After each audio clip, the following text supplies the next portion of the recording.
Today on the show, we have Anthony D.P. Mann from Bleak December. Anthony does a lot of the characters on, yeah, there he is. That's you. Yeah. Hello. He does a lot of the characters on a radio drama that he put together called Return to Frightenstein. And today we're going to ask him some questions and how some of the characters that he voices, how they might respond. So, well, you know what, Larry, I just want to say that I'm very happy to be here. And I think that what you're doing with the Pumpkin Prowl is it's a wonderful thing. I think it's a beautiful thing. I'm all about Halloween. Now, you can't see a lot of the things in my studio here, but I'm all about Halloween. And I think that's one of the reasons why Mitch and I get along so well. Well, let me tell you something, Larry. I'm delighted to be here at the wonderful Pumpkin Prowl. We've got plenty of prowlers in the castle, but they're all very welcome. But it's great here to see all the kiddies and all of the candy. But the problem with the candy is I spend all of the following morning taking all the toffee off of my fangs. It's very, very difficult. But Igor, he comes into the castle with his bag because he goes trick-or-treating. He's a very, very, very big kid. And so I have to spend plenty of time going through his bag afterwards and putting the razor blades into the apples. He likes those. Igor is all right. The Count, not funny. How about the librarian? Is the librarian watching the show? Well, the librarian's already asleep, eh? Yes. I believe there's a show. Yes. I'll take a look at the show and get back to you next time. I might even try and frighten you next time. Come back in half an hour. Half an hour. I'll tell you. I'll tell you everything. Station identification? I didn't know they had a wallet. Let's not forget the Oracle, because the Oracle is very, very important. In fact, here on my studio desk, I have this wonderful, I hope you can see it. I have this wonderful crystal ball that Mr. Mitch Markowitz... Well, that's quite unfortunate, but one of these days I'll have another crystal ball with perhaps a lot of crazy glue on it. But I think it's wonderful that all of the kiddies here are having fun, and good fortune tells me that they're going to have a great rest of their Halloween night. I think I need a dustpan. Can I jump in here for a second? I'm not sure if everybody out there realizes this, but we produced this show in 1971. That's when it went on the air.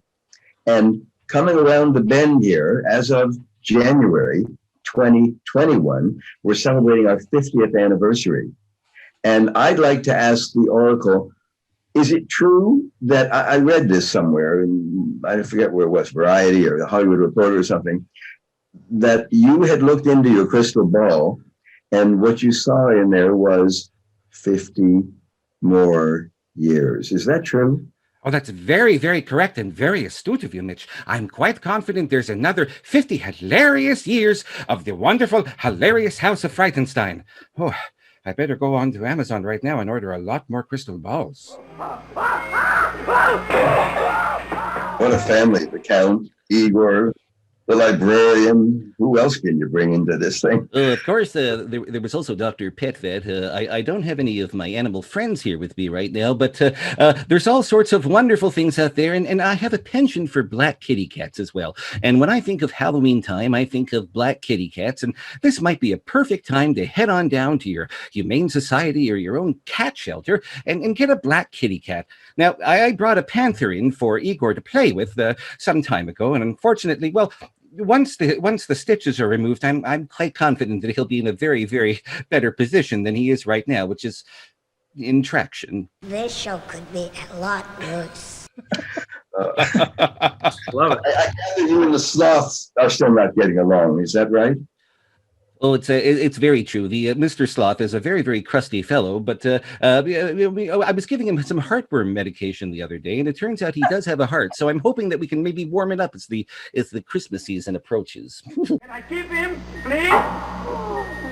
If you haven't, if you haven't heard Return to Frightenstein, it is on Spotify.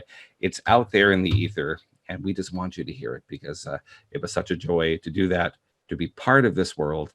And, it's so nice to be invited to be with the folks here at the Pumpkin Prowl this year.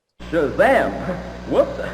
Wrong show. One part of this process stands out to me because Larry, just like yourself and just like everybody else, all these Frightenstein fans, I was one of those kids sitting in front of the TV. For me, it was CJOH television, which was out of Ottawa. I grew up in Montreal, and it was like 5 a.m. or 6 a.m. on a Saturday morning, and this strange show with all these wonderful colors and these incredible characters would come on.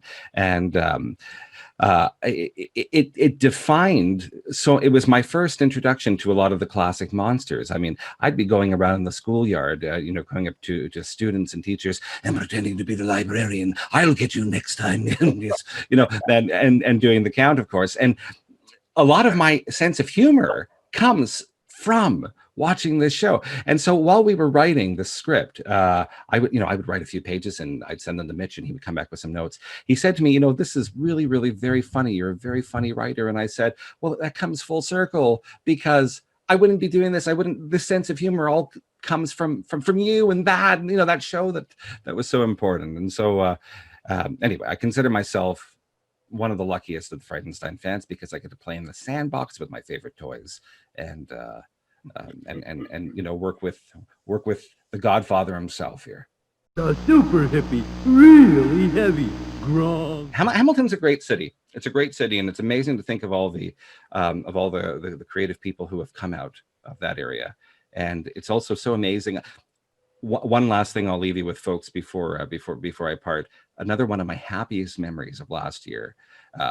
Mitch and I did a series of signings of the CD when it came out, and I got to meet him one morning. We met. We were going to be traveling here and traveling there. We met outside of the CHCH studios in Hamilton, and it was absolutely surreal to be standing there in front of that building with this fellow who is a living legend and a dear friend. So I'm so happy we could do this. We'll be back in a minute.